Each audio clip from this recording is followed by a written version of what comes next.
we now have a culture of accepting the crisis of rape in our society. We are accepting this crisis. And the most frustrating part of this is the fact that when a child is raped, we have activists who choose which of the rape they want to champion. If the rape is not one that will give them exposure, they don't bother to champion it.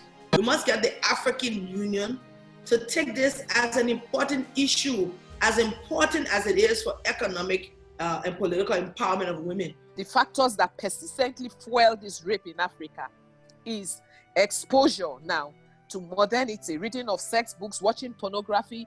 Pornography is just a click away, from these phones. Children are given sophisticated phones and they can do anything with it. When you look at a child who gets raped by their own father, you look at a child who gets raped by an uncle who lives in the home, where is this little girl to go? Who does she complain to? And in some cases, these people are as young as 5 years old. Who does that? Who looks at a 5-year-old and gets attracted to a 5-year-old? This is an opportunity for us to challenge each other, challenge all organizations, challenge our government in Africa to say enough is enough.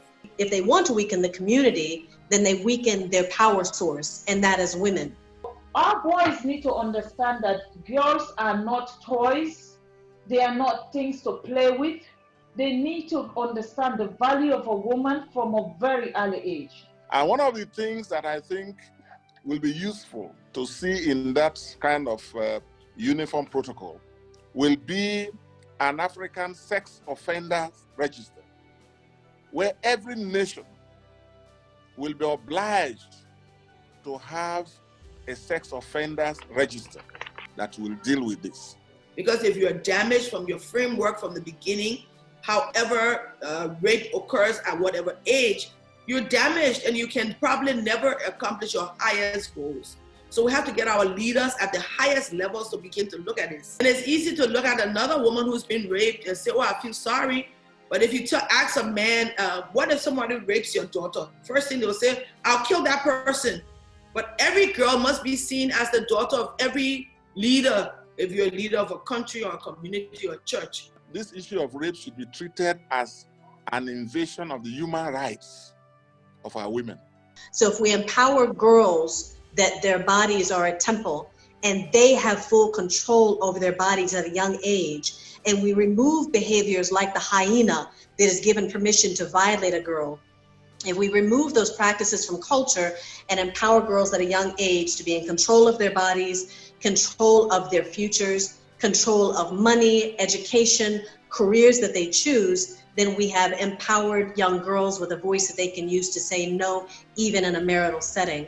In Africa here, we don't like to talk about sex, but we all have sex, but we don't like to talk about sex. And that is a problem. If a little girl cannot be free at home, where else can the little girl go? But it must start with the culture of family on a community level. Until we start to sit our children down and tell them the dangers of sex and when you should have sex and who you should have sex with, on what time you should have that sex, our kids are always going to get it wrong. Women who have been raped are considered a minority. They're not much, so we should not even dwell on it and just forget about it. And then people then appease the girl who has been raped to keep quiet. Because people are using tradition, people are using religion to blindfold these girls. And then the same people who are using tradition and religion are the ones who rape these girls. Until we begin to deal with the main causes. I'm not talking about the consequences. I'm talking about the causes of rape. We will not deculturize this. When you put your hand up in the classroom and tell your teacher that the formula you've just been taught, you don't understand, and the teacher, whether in primary or secondary school, says, see me in my office and let me explain, that is a potential rapist. Who can people speak to so that they have a sense of belonging, they know they are being heard, and someone can help them through these difficult situations that they go through as a result of rape? If you see rape and you judge it, you're an accomplice. If you see rape and you don't report it, you are an accomplice. If you see rape and you justify it, you're an accomplice. So that even when they're insulted and abused, it is the duty of us men to ensure that we protect them.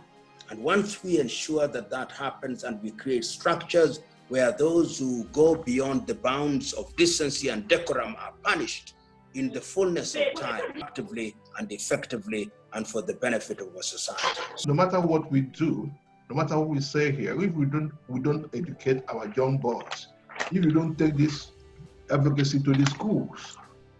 Once someone is raped, it damages their mind, it damages their soul, it damages their physical being, and it's a really, really, really serious issue.